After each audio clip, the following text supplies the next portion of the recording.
Hey everybody. First off, I wanted to point this out. Daniel Bryan, from what I heard, suffered some injury. I don't know what it is, but that's why we haven't seen him compete in the last few weeks.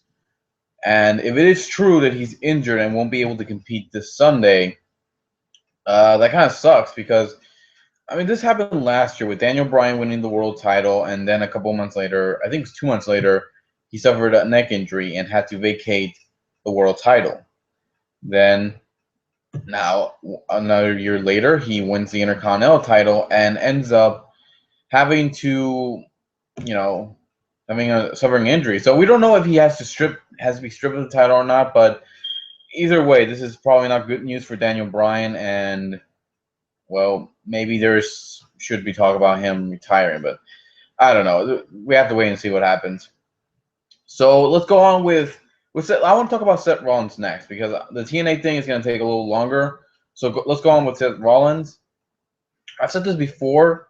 Him winning the world title, I was unsure about because I felt it should have been Roman Reigns and Brock Lesnar fighting alone. No Seth Rollins getting involved, and I think the only reason they had him go out there was because of how the world title match was going. So they decided to send Seth Rollins out there to do something shocking and end WrestleMania the way it did. I'm still unsure about him as world champion though, because let's face it, Seth Rollins as world champion, I've always had a problem with that idea because he was still part of the authority, and how every single time he's had help from the authority. Just take a look at all his past pay-per-view matches in Money in the Bank. Since Money in the Bank all the way to right now, he's always had help at every pay-per-view, and that is stupid. All right, I mean, yeah, he can have a great. Seth Rollins can have a great match. I'm not denying his abilities in the ring. I'm not denying that at all.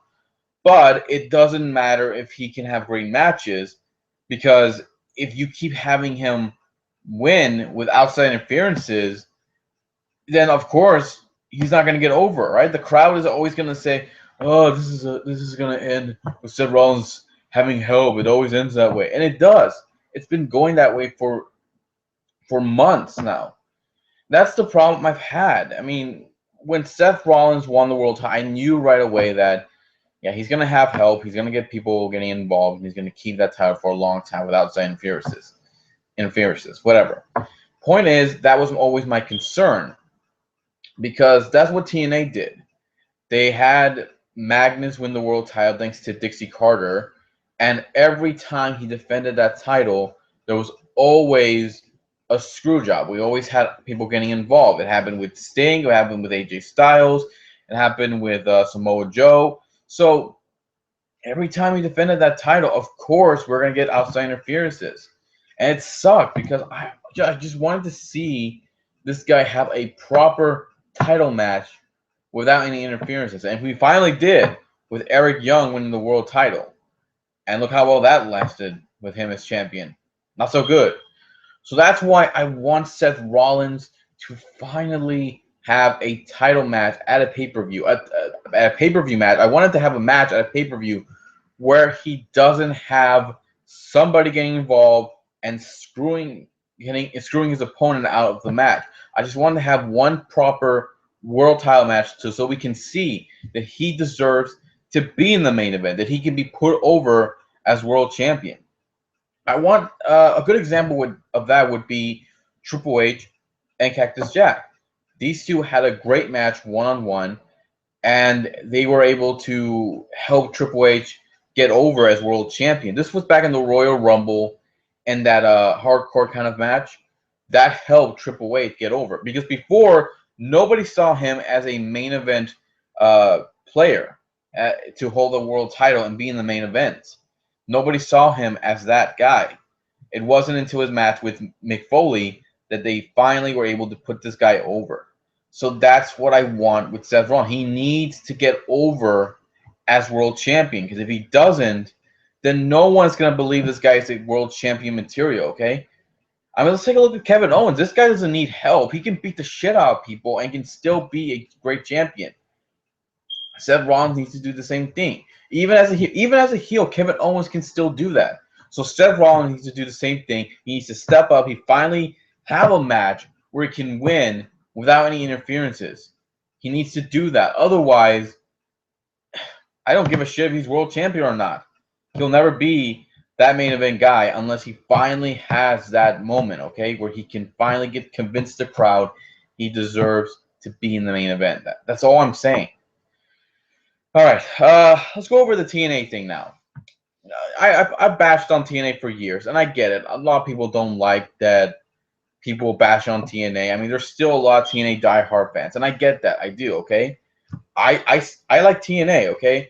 I was happy how well this was an alternative to WWE when it first came out, and how years later this thing was able to get so popular that fans were even chanting TNA in a WWE arena.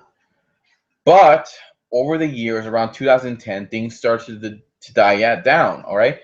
First, they started pushing more of the older guys than the younger guys. They started to, make a lot of changes, losing talents, and those talents went somewhere else.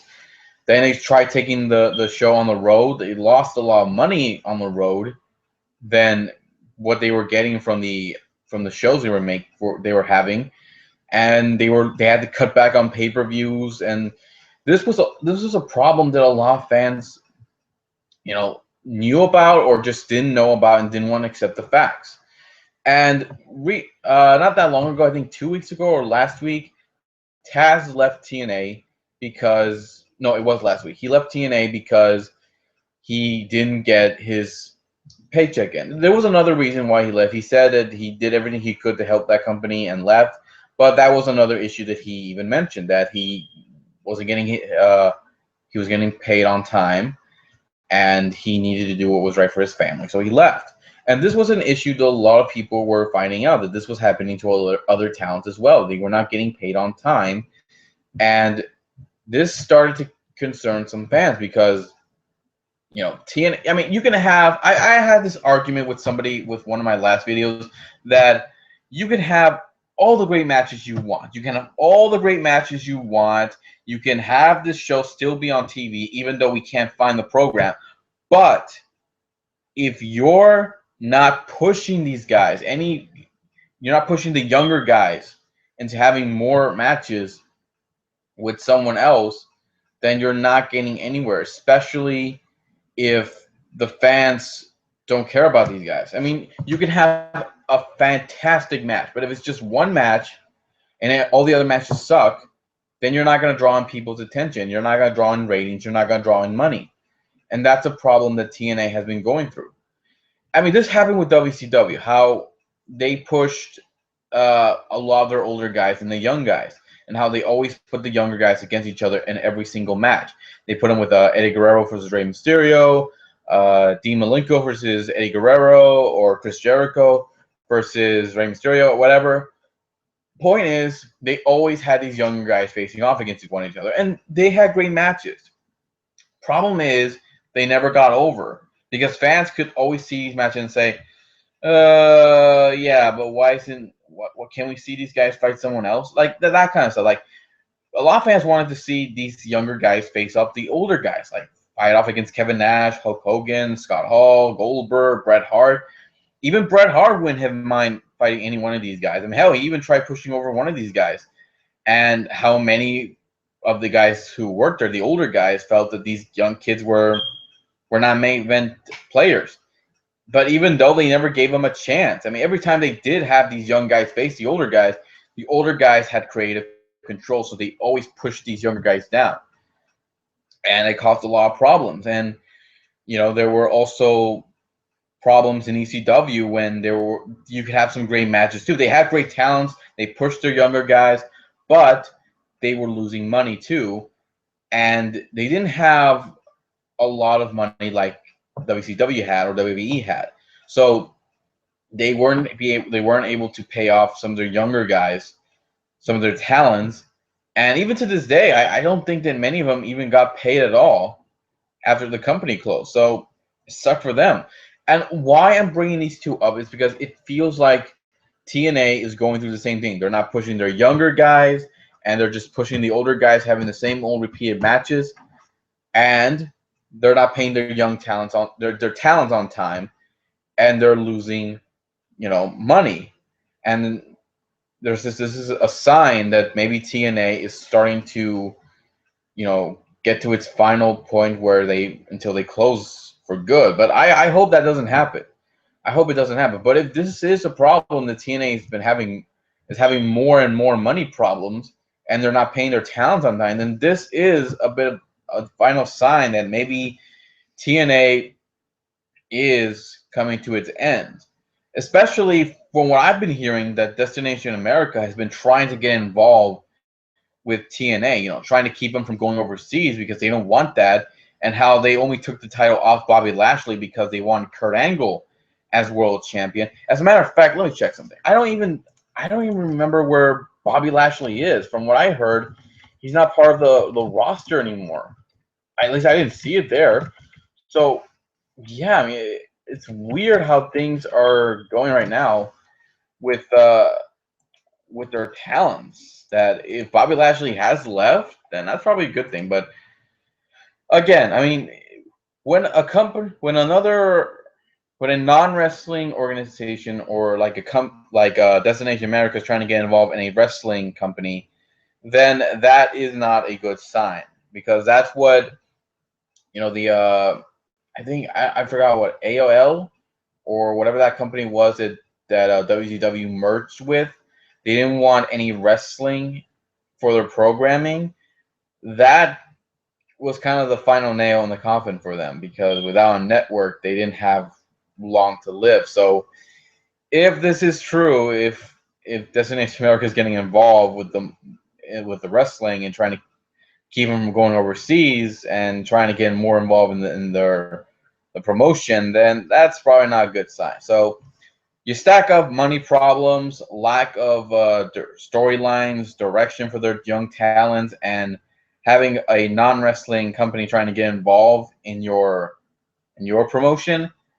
That is not a good sign. So I don't know. I mean, if you guys have a different opinion about this, let me know what you think, because right now all I can say is TNA, I hope things change soon, because if you don't, and that's it.